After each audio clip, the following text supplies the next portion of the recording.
Thank you. All right, let me share my screen here.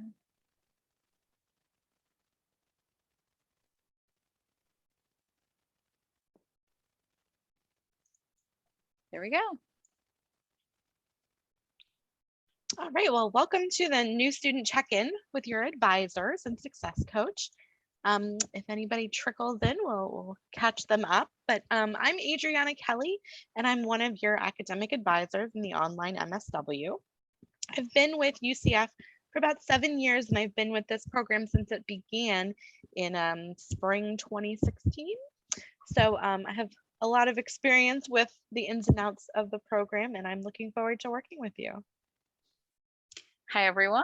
I am Renee Finnemore. I am your other academic advisor. I've been at UCF since 2018. I was originally a success coach and transitioned over to advising here in the program a couple of years ago. So I'm really excited to see everybody here today.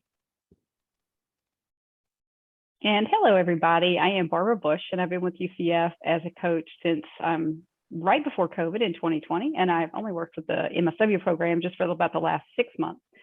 So it's a little new to me. So it's been a great learning experience. And I'm excited that you all are my first cohort coming in. So good to see everybody here.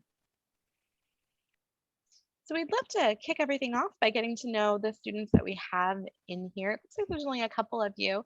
If you wouldn't mind unmuting yourselves, or if you'd like to be on camera, we'd love to see you as well.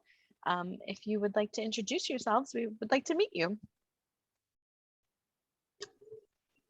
I can go first. So my name's Rhea Lansari, and I'm very new to social work in general. I've been working in HR for some time, and this is the first time I'm back to school in about 5 years now. So it's an adjustment, but it's going well so far, and I'm excited to keep learning and getting to know everybody. Great. How did you find out about UCF, or what made you come this way to us? I was mostly looking for online programs since it's just a lot easier to manage and there's not a whole lot of opportunities in Washington. I'm in the Seattle area. Oh, okay. So that was definitely an appeal. And then the part-time aspect of it as well. Again, like a lot of the online programs are only full-time. So just trying to find something that I can balance with work. And yeah, it just seemed like a really good opportunity. I like the program in general. And I'm really happy with it so far. Great, nice to meet you. Yeah, nice to meet you too. Hi, my name is Eve, and my phone is dinging here. Let me make sure to turn this off.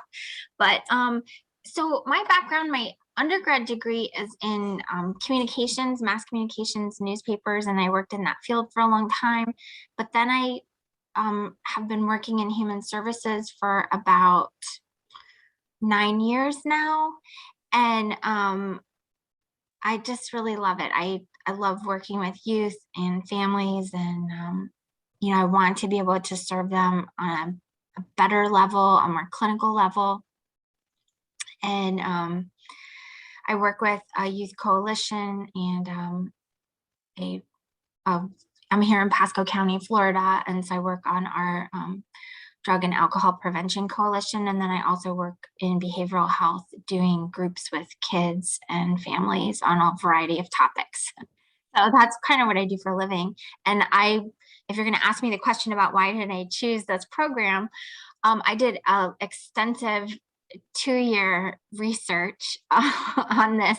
And I really liked this program specifically because I felt that the 7-week or 8-week sessions for, you know, they divided the semester up into 2 specific things. I mean, that's going to work great for my schedule.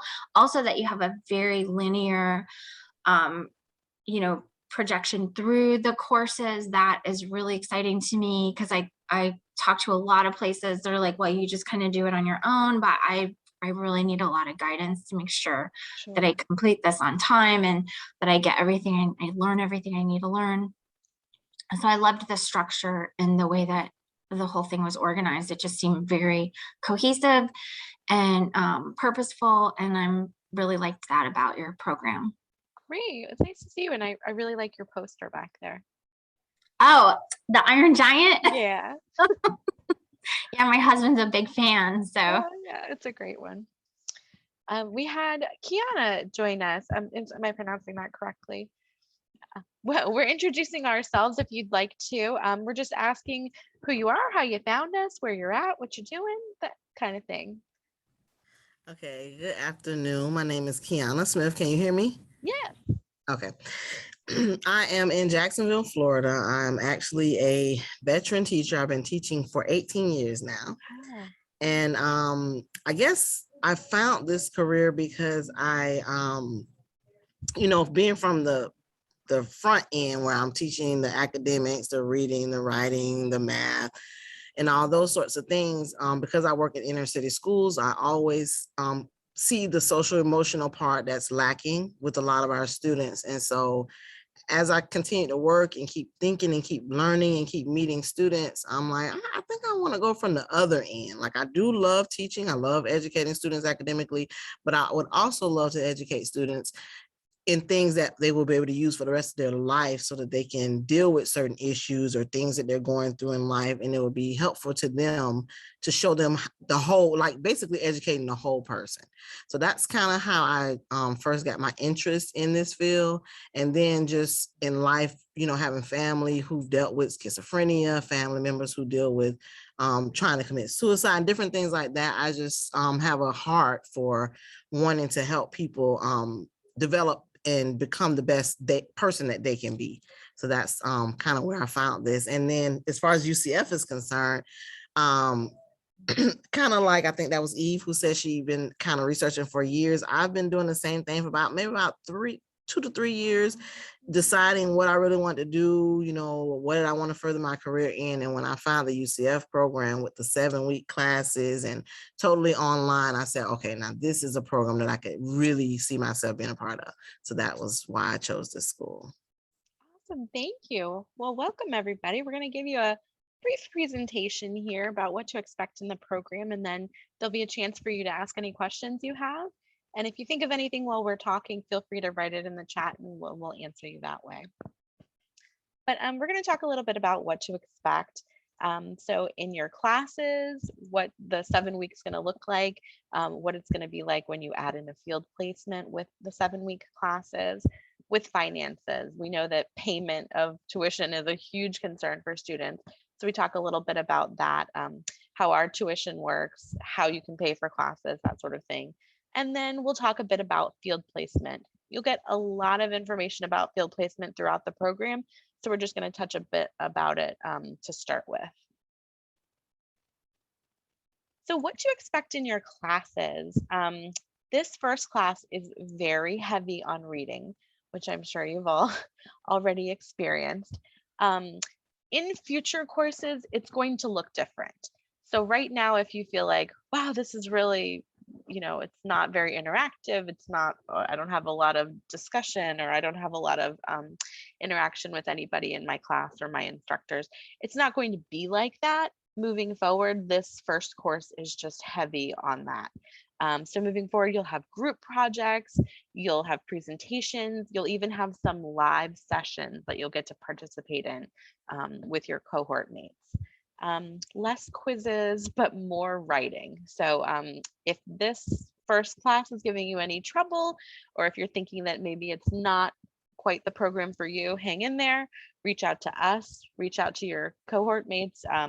We have a Facebook that we like to connect students on as well, and connect with us or the Success Coach, and we would love to talk to you about any specific concerns you have about the class, the program, your instructor, that kind of thing, to assist you with. This first semester, that I got you registered after you completed the orientation, but moving forward, you'll go ahead and register yourself each semester. But because we have that plan of study laid out for 3 years, we'll always remind you what's coming, so you don't have to just guess or wonder what you're going to be registering for in the next semester. I'll provide you with a very detailed email of your course options and what you need to do to get enrolled in them. So you can always look out for that. If you don't know how to add, drop, swap your classes, I'll give you instructions for that, but you can also find them on our advising portal. which is in your web courses. It should have appeared on your dashboard when you started the program. I think all of you have been added, but if anybody hasn't, let me know and I'll make sure that you get in there. Let's see. You're going to see a to-do list item when you go into My UCF, and it's going to say plan of study. You've already completed this. You did it during your orientation. You signed a document with your plan of study. So I already have it. You don't have to worry about that. That to-do list item will come off in the next few weeks after they've been processed. So you can safely disregard that, and I will get that updated for you.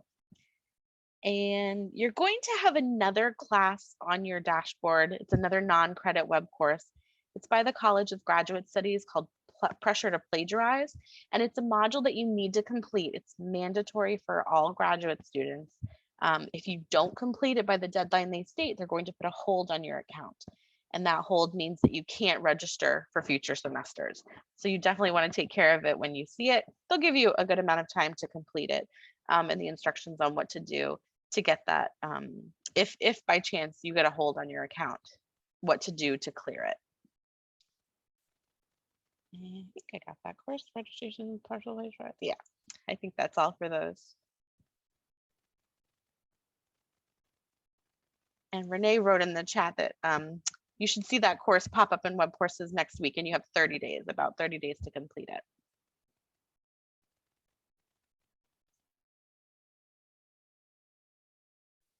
Okay, I think this is me, right? So thinking about finances, this is always something where we get a lot of questions, and it gets confusing. So we try to lay this out. And because you guys are starting in the summer, you're in a really unique spot in that you need to do FAFSA twice. So if you're looking to use financial aid to pay for your courses this semester, you need to complete a 2021-2022 FAFSA. Starting in the fall semester, spring 23 and summer 23 will be under that 2022-2023 FAFSA. So you want to make sure that you are doing 2 FAFSAs right now so that those can get processed and your aid can get packaged.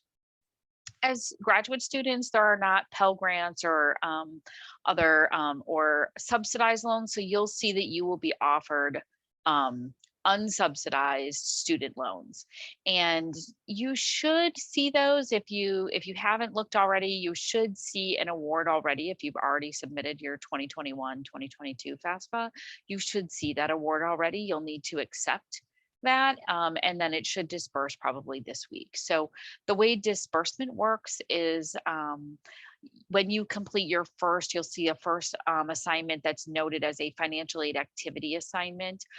That should be turned in on time. So make sure that you submit that by the deadline.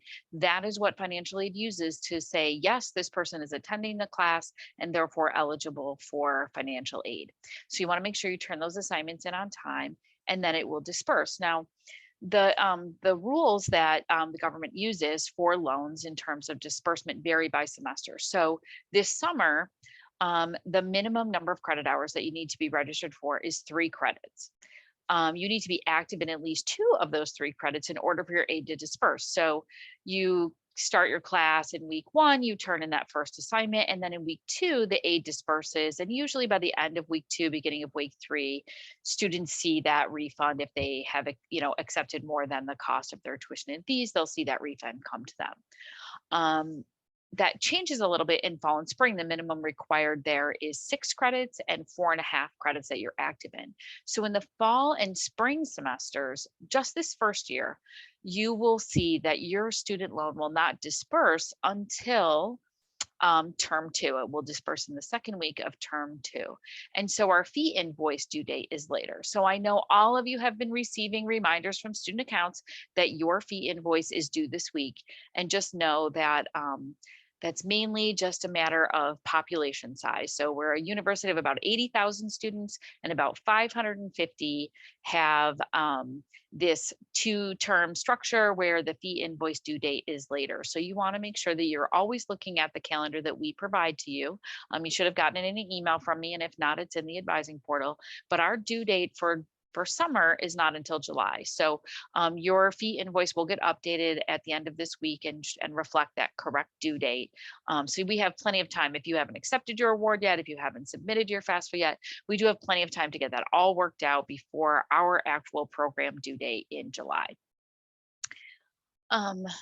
And then, yeah, thank you, Adriana. It's due July 15th. So the other thing you want to do is log into My UCF to make sure that you've completed all of your to-do list items. So this is where financial aid will let you know if they need additional documentation for you.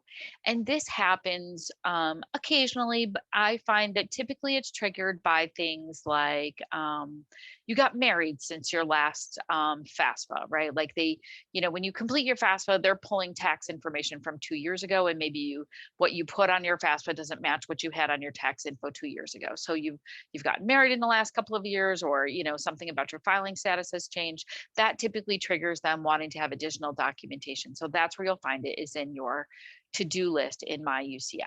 So you can basically just go there, click on it, and it will tell you exactly what you need to do, where to find the form, what they need from you, and a phone number that you can call to get help. Now, aside from those to-do list items, if you ever have a financial aid question, I strongly recommend that you contact me first. And the reason for that, as I mentioned, there are 550 students out of 80,000 who have this special two-term structure. And sometimes when students call the main number, it's not always apparent to the person on the other end of the phone that that's the program you're in. And so they don't always give the most up-to-date information based on our program. So if you contact me first, I might be able to answer your question because I can see some of your financial aid information. And if I can't, I'm actually going to connect you with a specific staff person at financial aid. So you won't have to spend that really long time on the main hotline number waiting on hold for your turn in line. I can actually connect you directly to a person at financial aid to help you. So that can be super helpful. One other thing that I guess I would mention in terms of accepting awards is that you don't have to accept the full amount of what they offer you. So, as a grad student, you're going to get offered $10,250 each semester. Might be slightly less in summer because the semester is a couple weeks shorter. So your cost of living expenses for that period is a little bit less.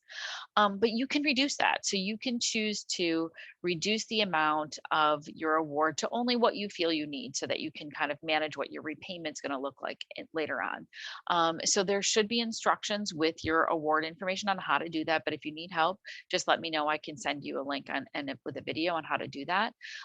Just remember, when you're reducing that award, sometimes we have students who run into a little bit of trouble with the math because all student loans have an origination fee, and it's somewhere around 1.5%. So if you reduce your award to exactly what your fee invoice is, you're going to be short a little bit. And if you don't pay that shortfall before the payment deadline, you will get a $100 late fee assessed to you. So we've seen that happen several times in the past with students. So I like to point it out now. Just make sure that if you're hoping to have your student loan cover exactly what you owe, make sure that you add in that loan origination fee amount. So, okay, moving on. What to expect with field placement. So you will do 2 separate field placements during your time in the program, a generalist field placement during the second year of the program, and a clinical placement in the third year of the program. So generalist field placement will begin in semester 4. And believe it or not, we'll be starting the field placement process with you next semester. So you'll get contacted by us to attend another group advising session just like this, where we'll do sort of some, or overview of field and get you ready for that process. But basically, some things for you to know right now is that next year, when you're doing that general placement, you'll be expected to do about 10 hours per week at an agency. It'll be within an hour's drive of where you live, typically, sometimes a little bit more depending on your location.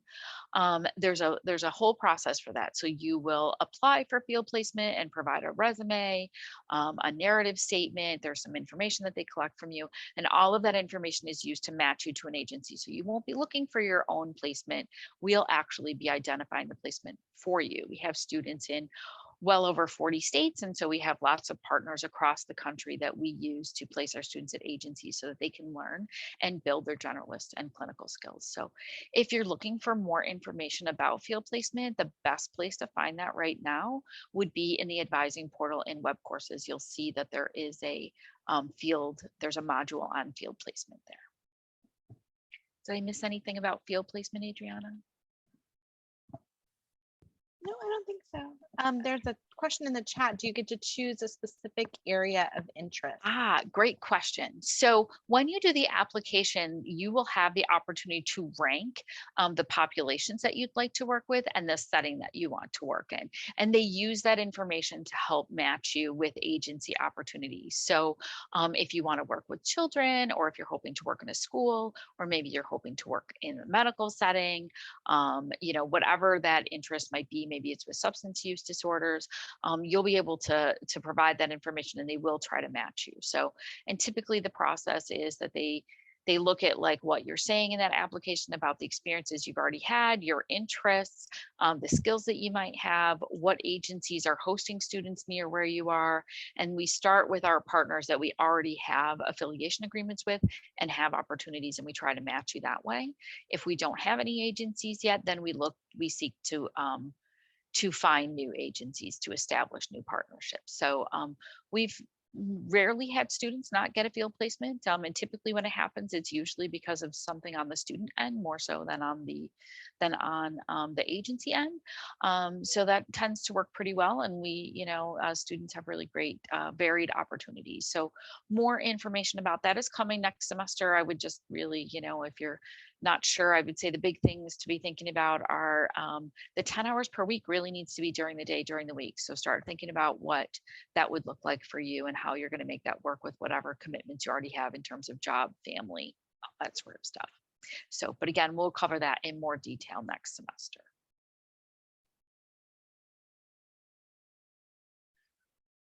And then, looking at getting connected with the program, right? So you're here in the program as a student, and there's lots of ways to get connected with UCF and your peers. So number one, I would say, is your Knights email. This is something that you should be checking regularly. So at least 2 to 3 times a week, you want to be checking your student email. We are required by university policy to only communicate with you via email, via your student email address. So I cannot contact you via your Gmail or Hotmail. And if you get an email from me at that address, know it's because I urgently need to speak to you because you have not been responding to me. But I'm not supposed to contact you that way. Everything goes through Knight's email. Same with anything related to financial aid, to student accounts. Anything related to registration, your instructors have to use your Knights email account. So make sure you're checking that. Especially important when it gets to be the field placement time, because that is how your field faculty will contact you. And their emails are often time sensitive. So they need you to respond or to take action within a certain amount of time. And if you're not checking that email regularly, you could miss out on important opportunities. Connecting with your faculty and your advisors. So we do have office hours. We are in the office during the week, Monday through Friday, but we also have time dedicated specifically for meeting with students, as well as your instructors. So you'll find that on your course syllabus when your faculty are available for office hours. Some have standard set times that they're available, and some say by appointment only. Don't be intimidated by that, I guess would be a good way to put it. Like, just because they say by appointment only, that means they're trying to be flexible with you, and rather than set a certain time that might not work for the students in their course, they're willing to work around your schedule and theirs to make something happen. So reach out to your instructors when you have questions, when you're not sure, and request to have an appointment. Get connected with your success coach. Barbara's going to talk about how you can do that, but really this is something where your success coach is here to support you and motivate you throughout your time in the program.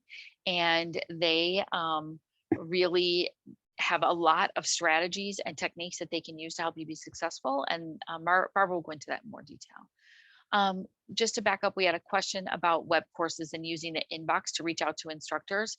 So I caution students on this. Pay attention to the syllabus and what your instructor says is their preferred method of communication. Some instructors want you to reach out to them via the inbox, in which case that's what you should do. Some instructors want you to use their UCF email, in which case that's what you should do.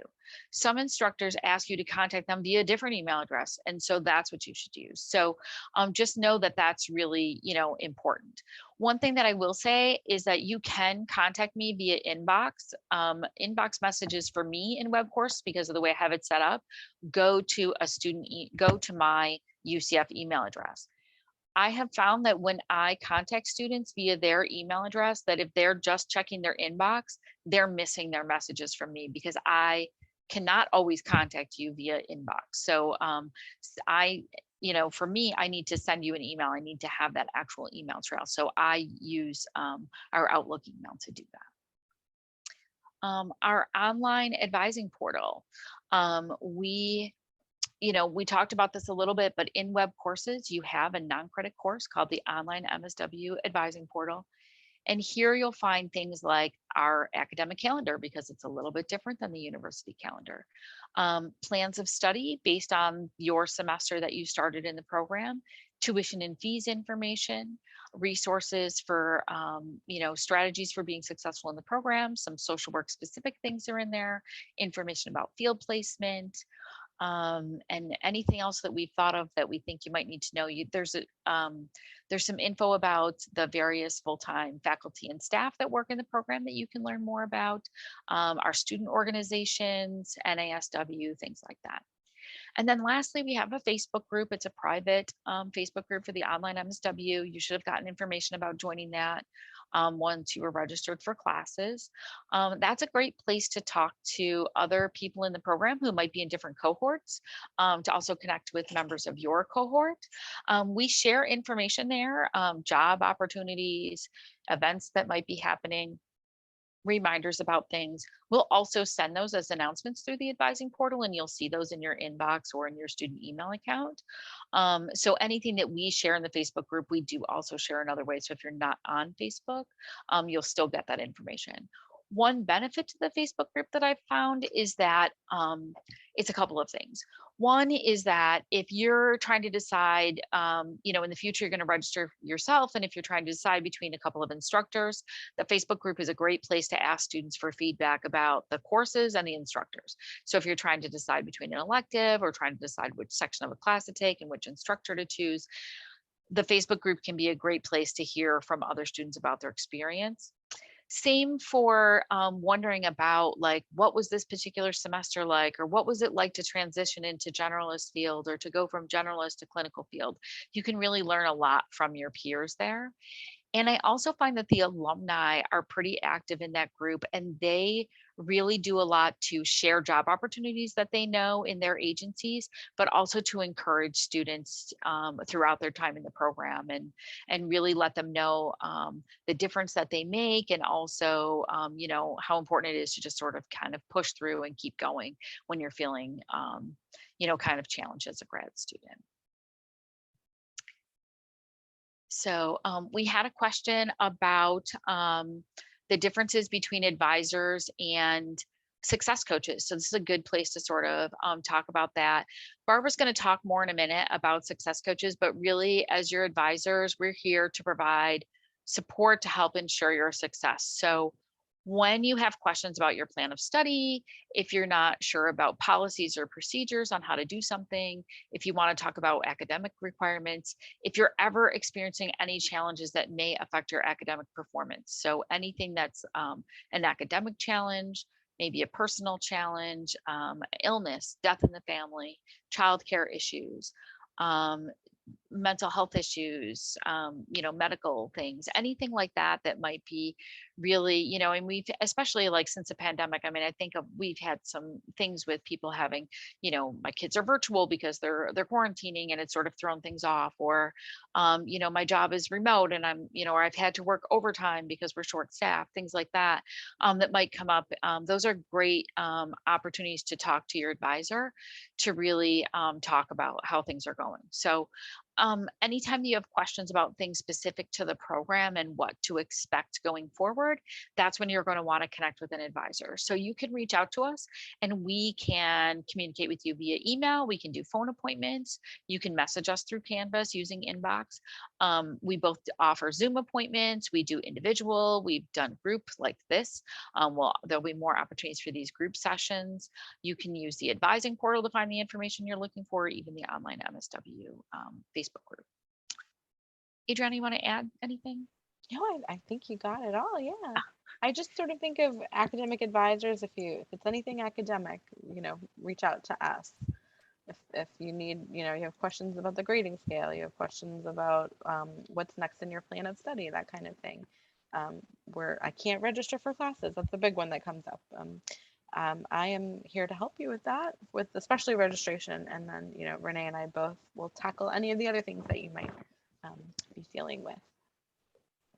Right. I think, I think, sometimes you might come to me and I might actually refer you to the success coach, just because sometimes they can offer additional services that maybe I cannot. But I do like to get a chance to talk to students when they're feeling like, something, I just kind of want to talk about this, and maybe I have some goals and I'm not sure where to go with this, and what resources do I have available to me? Like, I might be able to point you in the direction of those things. But in addition to that, your success coaches can do that. So Barbara, you're on STAR. You want to talk a little bit about success coaches and everything that you do?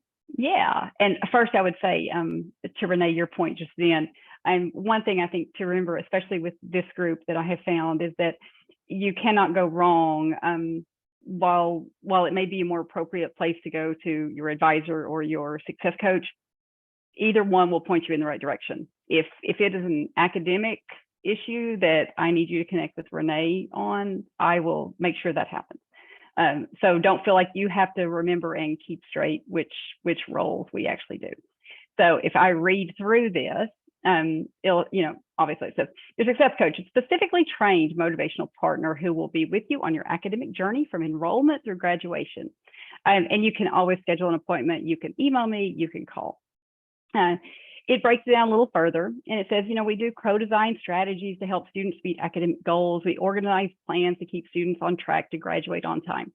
And all of that is great, but the last two are really what I really embrace about this role, and why it's a little bit of a holistic approach we take with you. We connect students to university support resources from A to Z. That means anything you need to figure out, you can always come and ask me. I can always help you with the how. If you need to figure out anything of how, remember that you can start with me, and I am perfectly fine taking that on. And lastly, champion student success through guidance, coordination, and encouragement. So if you've ever worked in the social arena, you realize that if you are a teacher, success is a lot more than getting up in front of students and telling them what they need to know and expecting the homework to be turned in. So that's a lot of what my role is it's everything around success. So if you have a situation that you don't know, maybe you think it's academic, maybe you're having trouble in your class, please connect with me, because maybe it's not you're having trouble in your class. Maybe you have a time management issue that you're having that you can't really recognize because you're so overwhelmed. It can be so many different things that are impeding your success. My objective and my role here is to ensure your success. The world succeeds if you succeed. If you are successful in your role, we have more social workers out there. We have more masters of social work and licensed social workers out there. So we want your success. That is what my role is. Always, you can come to me for the how of anything. When you get in the middle of the semester, before the semester, you're past the application process, but even in the application process, how do I do this? How do I always come to me with the how? You're more than welcome anytime to come with email, phone call, schedule an appointment. If you're just feeling overwhelmed, if you feel like, especially sometimes as non-traditional students, it's really easy in the academic process to feel like no one is in your corner anymore because you're not a young college student whose parents are asking you how you're doing. You're expected to balance a family, resources, finances, all of those things, and continue with your school. If you feel like nobody's in your corner, set up an appointment with me and we'll talk. And I will always be in your corner. So that is my role. I'm very I'm very passionate about it. So contact me anytime.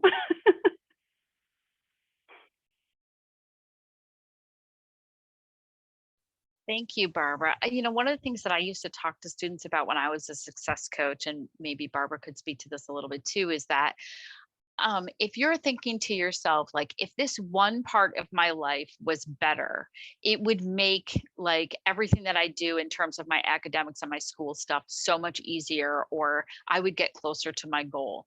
And so if you have thoughts about career, finances, your personal health, financial, financial stuff, just managing your home, we talk about time management and organization, but just all of those basic like life hacks and other things that are just outside of just the academic student piece of it, but the other parts of your life that you're like, I wish if I could do this a little bit differently, or if I had some other skills in this area, or a more focused plan, it would alleviate some of the stresses that I'm experiencing as a student in this way. Those are definitely things that Barbara can assist with, because that is her role, is to really be able to help you plan and identify the areas that will help you get to your end goal. And if it's smaller things along the way, then you can continue to work with her like that. So sometimes it can feel a little bit like life coaching, but most definitely it's about your success as a student. So thank you, Barbara, for all that you do for our students. I think it's really I think it's a big transition for students when they go to grad school. For a lot of our students, you'll find, we do have students who are right out of undergrad, but a lot of our students are either, doing this as a second career, or they just waited until later. And so they're in their 30s and 40s, like, working on school. And when they were doing their undergrad, they didn't have the same responsibilities and challenges that they're facing now. And so learning how to navigate all of those things and be successful really requires you to identify your strengths and how to use those in a different way. And that's where working with the success coach can really be a benefit. So, all right, I'm going to stop sharing my screen. Can I add one more thing there? Sure, Sorry, you just on what you were can. saying. I'm going to stop sharing my screen, but go ahead. And I know we have a handful of the students here, but one of the quotes I've used for the longest time in all of any of the coaching or mentoring or anything that I've done is fear kills more dreams than failure ever will. And it's one of my favorite quotes, because I think a lot of students do come in and the fear will stop you, the fear of even connecting with someone and saying, I'm having trouble with this. And so I always try to make sure that you all know to overcome that fear, that's not the barrier. It's really, or the fear is the barrier, not the failure. The failure you won't even get to most of the time, because the fear will stop you. So I always try to make sure that people understand like fears are really the thing that you have to overcome here. Is don't be afraid. You're in a cohort with, so many people who feel just like you do, the same concerns, the same fears, and so that's why I'm here. And if you do have issues that you want to explore, the upside is you might be thinking it, and if you take the time to call me, we can talk. And I, as my role, I can put it on to call you in a couple of weeks and say I can catch up with her. And so it might have been something that just might have passed through your mind and you were too overwhelmed to forget about it. But it's my role to not let you forget about it. So remember that. All right. Well, this is the time that we have set aside for Q&A. So if anybody has any questions they'd like to ask, you're welcome to just kind of unmute and ask your question, or you can type it in the chat. We'll give this time to you guys. I did have one question. On the fee invoice, I noticed that we are paying for like student ID. How does all of that work as far as us being online students? So there's you can actually get a UCF ID as a student, which is kind of nice. I mean, you might not use it to necessarily, go to the library, but if you're in an area that offers a discount to college students, you can certainly use it for that, right? So I will send, there's a link somewhere, maybe Adriana, I feel like Adriana is searching for it, but you can actually order the ID card online and they'll mail it to you. I think there's a small fee for that. Look at that, she's already got it in there. For online students, you basically just send a copy of your driver's license and a photo, and they create the ID for you and mail it to you. Super simple. So you'll find that fee, the UCF ID fee, is charged once a year. It's like your first semester and then once a year after that. So I think it's like a $10 fee or something like that, right?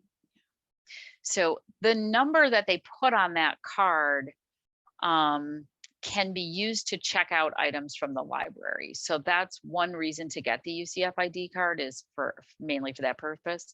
When you're doing your research and you're looking for journal articles and all that sort of stuff, you're just going to log into the library with your NID and password, and you won't need that. But if you want an actual item from the library to check out, then you will need to have that card. So if you live in Florida and you're near one of the regional campuses, you can have a book sent to the regional campus to pick it up there. And sometimes students do that because they borrow a copy of a book for a class, so or for a research project that they're doing. But typically, like when you're doing your research projects, you'll be using journal articles, and you can access all of that without the ID card. So any other questions? Yep, I have a question. Are we allowed to walk in the graduation at the end? Yep. Yeah, absolutely. You'll get lots of information about it. Starting a couple of semesters before you're going to be eligible to walk, we'll have another virtual advising session, tell you how to get your cap and gown, all that stuff. But you can definitely walk.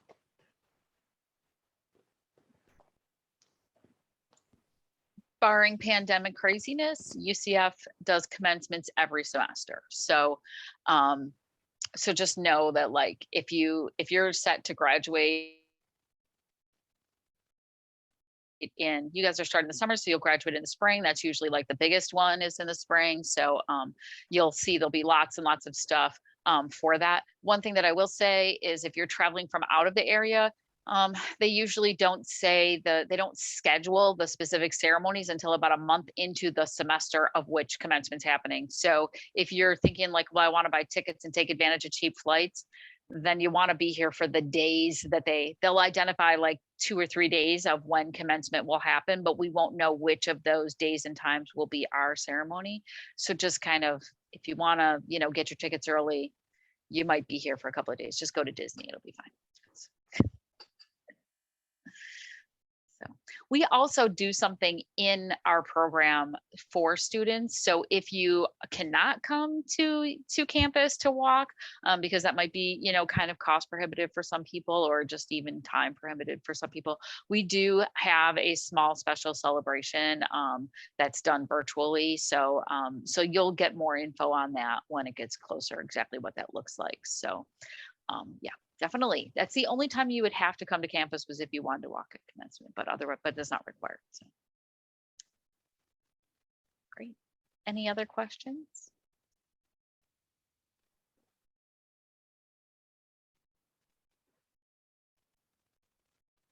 Any more questions? All right, well, great. Thank you so much. So just to give you an idea of like what's going to happen next. So we will share this recording with your entire cohort. Oh, Kiana's got a question. Go ahead. I did, and I think you may have mentioned this. I'm not sure. I know you mentioned the course on plagiarism. Mhm. Is there also another course about UCF Cares, or something that I read about? Yeah, there's another, I don't know that class is actually required for you yet. That might be optional. Okay. There's a course in there for grad students that's really about your emotional and mental health during grad school. Last I knew, that class was optional, so you can do it, but you don't have to. Just bear in mind, we were not consulted when they created that course, and about 100% of the resources they recommend are UCF specific, and you cannot access most of them. So what I would say to you is, if you are wondering, like, well, if I have these things happening and they tell me to go to CAPS and I can't do that, where would I go? Reach out to Barbara or me, and we can help connect you with some other resources. So as online students, the health fee is waived for you. You might have seen that, like the waivers on your tuition and fee invoice. So you can't use those resources. What you can use is something called TAO. It's therapy assisted online. It's a self-guided self-help that you can access. And right now, CAPS is offering a lot of their workshops online, virtually, and those you can access even though you cannot use CAPS. You can attend those webinars. So any of them that are offered online. So, and you can contact UCF Cares. So like if you're struggling with something, if you contact Student Care Services, they will help connect you to resources in your area.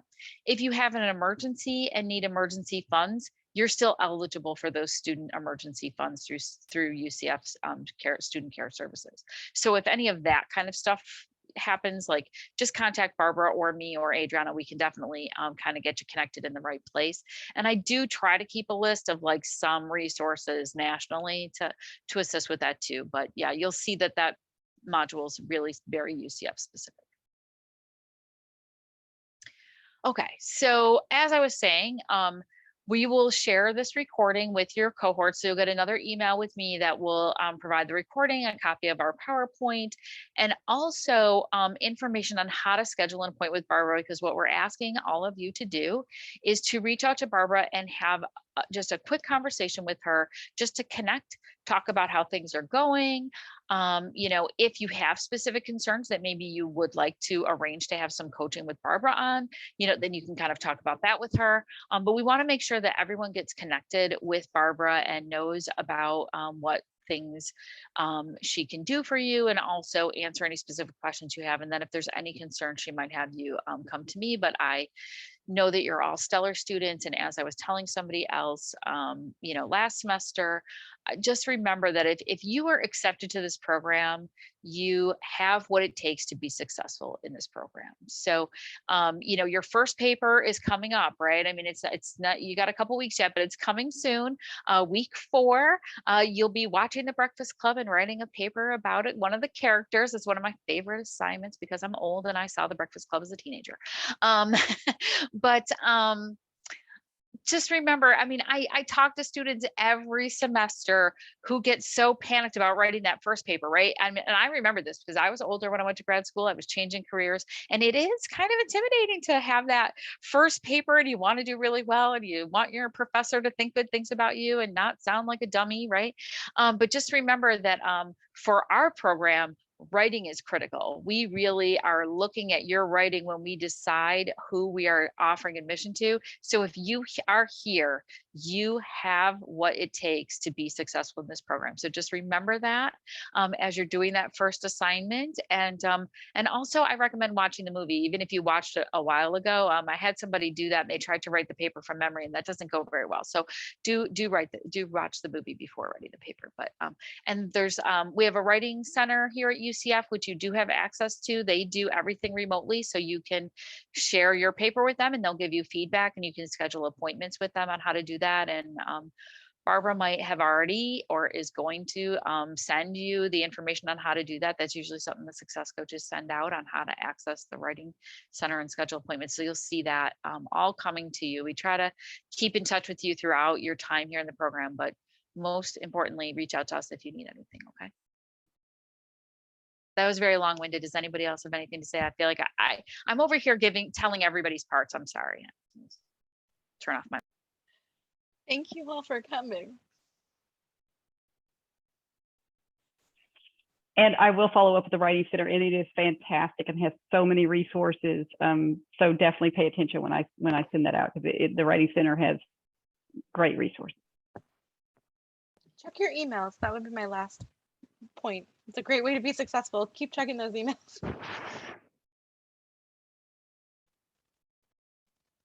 And if you think of any questions, feel free to reach out to us, email, phone, whatever you like. I know as soon as I end these sessions, I always think of things I wish I said, or people think of questions. So feel free to reach out to us, and we're all pretty quick getting back to you. Well, thank you, ladies, so much for spending this time with us. It was very helpful and great. Have Thank a you. wonderful day. Yeah, thanks everybody for coming. Thank you. Bye-bye. Bye.